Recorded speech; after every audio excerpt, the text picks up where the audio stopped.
Wow, I've been reflecting on a lot of memories, obviously. It's typical to go through and just think about all the times you spent with someone and were able to minister alongside them. There's a couple of things that come to mind. One is the first time I actually heard his voice. I was driving on a long road trip in the middle of a rural area, and then I come across one station happened to be a Indian accented voice talking about Jesus. And I thought, what is an Indian doing talking about Jesus? And he was waxing eloquent philosophically, and then he quoted some poetry. And I thought, how do you do that? You weave poetry into the middle of your philosophy and then your theology, and that really got me thinking that Christianity isn't the well-meaning but wrong-headed religion that I once thought it was. This is actually a worldview that's worth thinking about. I also think about the times we were able to share the platform and answer questions and minister to people and do the personal evangelism as well. Ravi would be in front of a crowd of thousands of people. We shared one time a platform with 9,500 people in the audience. And yet during the Q&A, a young man walked up to the microphone who was from a different worldview and then became an atheist. And he had deep questions on meaning. And Ravi made sure that we got his contact information so that Ravi could personally spend an afternoon together just going over the students' questions. Ravi never thought of the crowd. He thought of each individual in that crowd. And those are the kind of things he doesn't tell you directly when you're sitting on the plane with him or in the lounge. Those are the things you learn by osmosis. You just learn by proximity to the man. What saddens me, and I'm sure it saddens a lot of people, is that I listened to the man for 20-something years, before I became a Christian.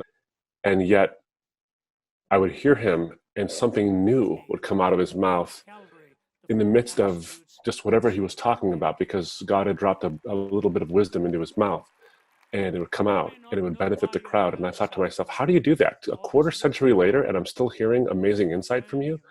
What saddens me is not just the company I won't have with him, but that I won't hear that again this side of heaven. But what gladdens me is that when we get there, and he starts to do the tour and say, hey, let me show you a bunch of stuff. And there's a lot to show you. I'll hear some of that again because he'll show us things that he learned while he's there. I'm just so excited to see him again. When you think back on his life, what is the one message that Ravi would like people to take from how he lived and what he said?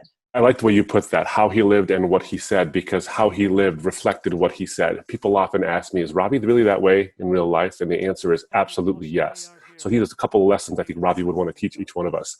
Lesson number one is live the message you preach, and then preach that message.